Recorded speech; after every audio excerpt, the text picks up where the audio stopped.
Good day, ladies and gentlemen, and welcome back to another tutorial. Today, we're going to be taking a look at hand rolling using hand paddles.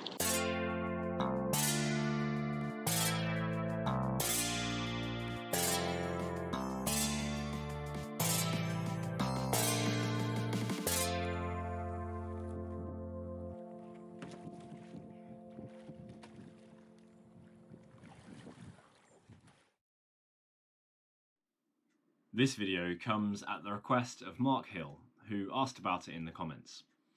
If you have a suggestion or question for a new coaching video, then please do share it in the comments section and I will do my best to get to it.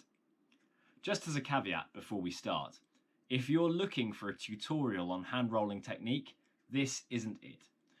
Whilst I might refer to elements of the roll as they relate to hand paddling, this is mostly a video to compare hand rolling with or without the added benefits of hand paddles.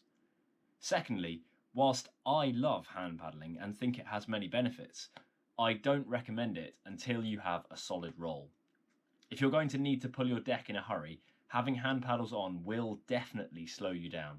It is, of course, possible to wet exit with them on, but the process takes more effort and time, and I would not want anyone to get into trouble just because they saw me doing something.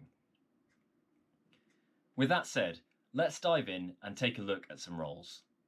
In the broadest terms, hand rolling with hand paddles is no different from hand rolling normally.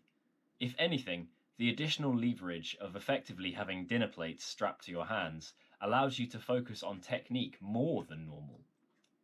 Having had concerns over a slightly patchy hand roll for the past 6 months or so, you can see that I put in quite a lot of effort initially, but once I realised that that was unnecessary and dialed it in, hand rolling with the hand paddles could be done very gently and even relatively slowly. As Past Matt summed up at the time, as you can see, one of the major differences hand rolling with hand paddles is just that you've got so much surface area. You barely need to put in any effort at all through the arms. It's all in your hips, and these just become a platform on the surface that you're resting on.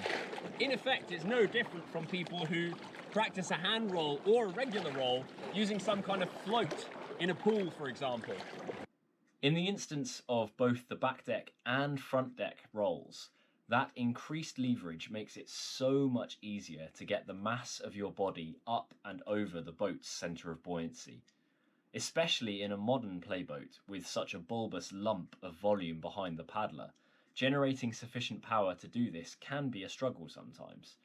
But with hand paddles, it ceases to be a concern, enabling you to focus on smoothly bringing that offside blade, or hand, low across the body to even out the weight distribution. In terms of the technical breakdown of these rolls, putting them side by side helps to show that the physical process is almost identical. Both require a setup where the body, head, and hands are on or near the surface of the water. Both require the use of that body, head, hands lever to hip snap off of. Both require a gradual recentering of body mass over the boat's centre of buoyancy, starting from the hips and working up.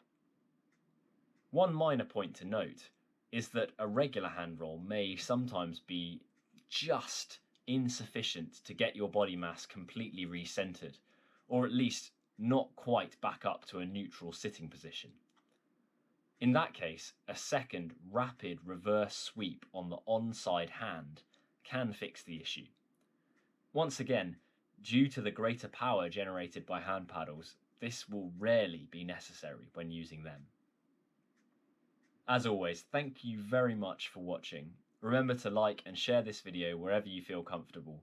Click that bell icon to be notified whenever I have a new video out, and comment below if you have any more kayak related questions or suggestions.